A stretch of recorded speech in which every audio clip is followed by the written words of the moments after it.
पाकिस्तान जो कि अलग अलग मुसीबतों से घिरा हुआ है, इस बीच बलूचिस्तान में जब विद्रोह की अग्नि और ज्यादा भड़की तो एक मुसीबत वाली खबर और सामने आ गई है। खबर ऐसी है कि बलूचों की नजर पाकिस्तान के परमाणु बम पर है और अगर ये किसी भी तरीके से हाथ लग गया तो मुश्किलें बढ़ सकती हैं। पाकिस्तान के परमाणु बम छीनने को लेकर ये बड़ा अपडेट मिल रहा है। पाकिस्तानी एक्सपर्ट ने बीएलए से बड़ा खतरा बता दिया है। नहीं, हमारे लोग भी तो, हम लोग भी तो डिफेंड नहीं कर पा रहे, हम लोग भी तो नहीं प्रोटेक्ट कर पा रहे, हमारी भी तो रोजाना इंटेलिजेंस फेलियर है। देखें, दहशतगर्दों को पता है कि आपकी फौज कहां से निकली है और कहां जा रही है और कौन सी सड़क पे उन्होंने आना है। दहशतगर्दों को एग्जैक्टली पता है। दहशतगर्दी से परेशान हुकूमत की सियासी मुश्किलात भी कम होती हुई दिखाई नहीं दे रही है और वैसे में जो खबरें आ रही हैं दहशतगर्दी के हवाले से वो बड़ी तकलीफ दे हैं, खौफनाक है। रोजाना खबरें आ रही हैं लेकिन वजीर दाखिला खामोश है, उनका कोई स्टेटमेंट नहीं आ रहा है। इस सारे सिचुएशन को कैसे देख रहे हैं आप? इंडियन मीडिया मुल्क क्या मुलव्विस है यार। आप लोग अपना मुंह बंद रखोगे, आप सोचोगे कि आप चुप रहोगे, दुनिया को पता नहीं लगेगा। ऐसा तो होता नहीं है। मजीद ब्रिगेड ने अटैक करा, वहां पे ये मकाल जो उनका है मीडिया हाउस बीएलए का, इन लोगों ने शुरुआत कर दिया। टेलीग्राम ग्रुप पे इन्होंने वीडियोस डालना शुरू कर दिए, प्रेस रिलीज डालना शुरू कर दिए। Everything was there. उन्होंने एक ग्रुप है, उन्होंने ये फैसला कर लिया है कि आपको इसी तरह हमने टफ टाइम देना है। तो भाई फिर देन आप क्या कर रहे हैं? हमारी स्ट्रैटेजी क्या, हम कहां हैं? या तो मुझे पता चले ना जी आप ड्रोन से उनको मार रहे हैं, हमें पता चले आप उनके, देखें वो तो आपके अंदर घूम रहे हैं ना, अटैक्स हो रहे हैं।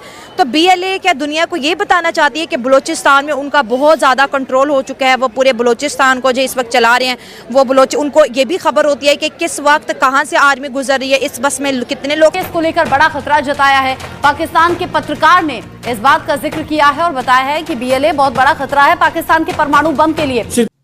दहशतगर्दों को एग्जैक्टली पता है कि यहां से फौज ए पॉइंट से निकली है, फौज ने बी पॉइंट पे जाना है, रास्ते में ये जगह आती है, वो वहां पे पहले लगाते हैं आईईडी, साथ वो बेचते हैं अपना जो होता है सुइसाइड बॉम्बर बेचते हैं। वो सुइसाइड बॉम्बर एंड आईईडी वाला आपस में मिलते हैं एंड धमाका हो जाता है। वो अलहदा धमाका करते हैं, मतलब उनके पास फदायीन भी हैं जो those who have the capability to target the फौज, उनके पास वो भी है। ठीक है जी, जो कहते हैं जी हमने तो नहीं छोड़ना इनको। और हमारे पास क्या है? हमारे पास हम सारा टाइम, अब वो लोग सवाल करते हैं जी इंडिया को, भाई इंडिया तो अपना काम करेगा। इंडिया कह लें, अफगानिस्तान कह लें जी, अफगान तालिबान, ओ भाई उन्होंने एक ग्रुप है, उन्होंने ये फैसला कर लिया है कि आपको इसी तरह हमने टफ टाइम देना है। तो भाई फिर देन आप क्या कर रहे हैं? हमारी स्ट्रैटेजी क्या, हम कहां हैं?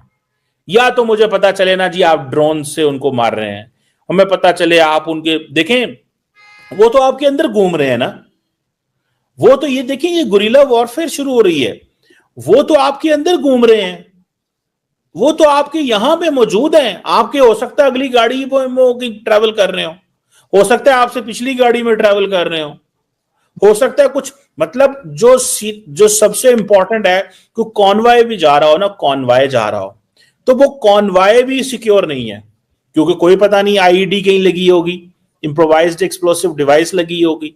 ठीक है, उधर आप पूरी की पूरी जो सड़क है बंद कर देंगे। मिसाल के तौर पे आपने पॉइंट ए से पॉइंट बी तक जाना है, लेकिन उस दौरान आपने उस सड़क को बंद कर दिया। जब सड़क को बंद किया तो आपको पता चला जी अब यहां पे कोई मौजूद नहीं है, लेकिन हो सकता है वो उससे थोड़ी देर पहले उधर वो इम्प्रोवाइज्ड एक्सप्लोसिव डिवाइस लगा के चले गए। तो फिर आप क्या कर रहे हैं? आपकी क्या अप्रोच है? कोई अप्रोच नहीं है। मैं एक बात बताऊं, this is a share intelligence failure. ये इंटेलिजेंस फेलियर डेली बुनियादों पे हो रहा है। ये कोई चक्कर नहीं है कि आप ये कहेंगे जी वो हम सो हमारी जो वहां पे लॉ एनफोर्समेंट है, they have failed to deal it this situation. मैं नहीं इसको मानता कि ये हमारा फेलियर है, हम कमजोर हैं, हम क्यों नहीं इनको निकाल पा रहे, क्यों नहीं इन पे हम जो है वो टारगेट कर पा रहे। आई डोंट नो, मुझे नहीं पता कि ये कब हम इस पोजीशन में आएंगे, हम कब इस पोजीशन में होंगे, या कब हम वो आएंगे कि जी हम ये कह सकें कि हाँ जी ये this is where we have to be, this is what we need to do. कोई सॉरी जी, इसमें कोई ऐसी बात नहीं है, कोई ऐसा चक्कर नहीं है, कोई ऐसा वो जिसे कहते हैं ना वो कुछ भी नहीं है।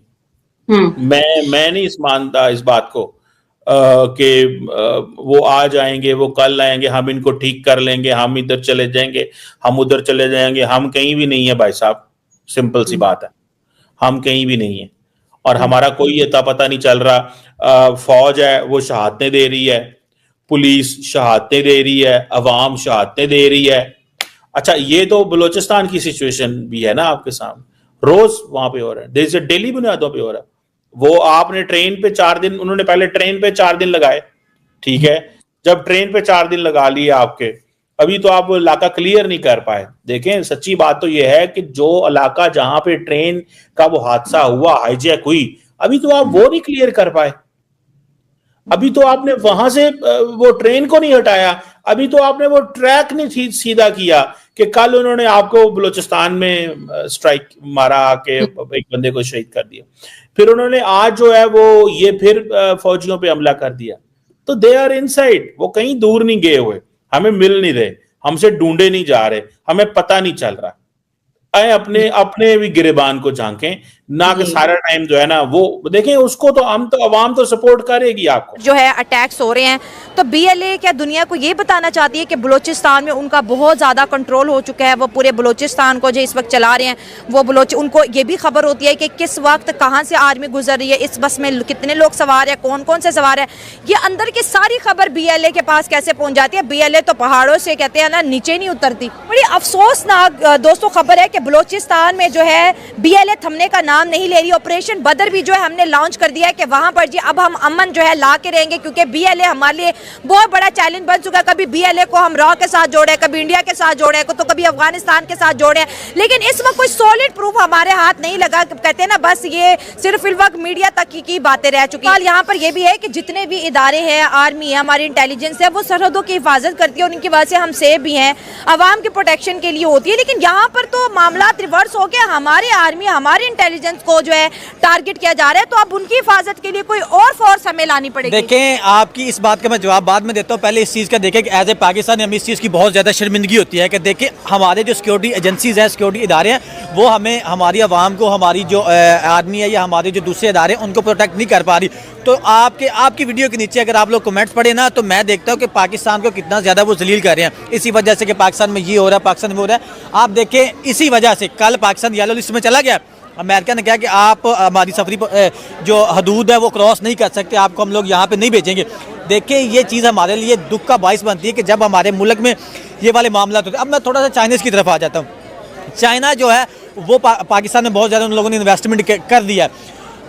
कल परसों उन लोगों ने एक रीट दायर किया है इधर सिंध हाई कोर्ट में। उन लोगों ने कहा कि जो सिंधी हुकूमत है वो हमसे भत्ता लेना चाह रही है, वो हमें कहती है कि काम करना है तो हमें भत्ता दो, हम फिर आपको यहाँ पे हम आपको काम करने देंगे। देखिए, जब आपका इंटरेस्ट ख़राब हो जाता है, जब आपकी आर्मी, सबसे ज़्यादा आपकी आर्मी है ना जो मुल्क की हिफाजत करती है, आपकी सिक्योरिटी एजेंसीज हैं, जब उन पे ही हमले हो जाएंगे तो फिर जो इंटरनेशनल मीडिया है, इंटरनेशनल मीडिया वो भी बात उछालेगा।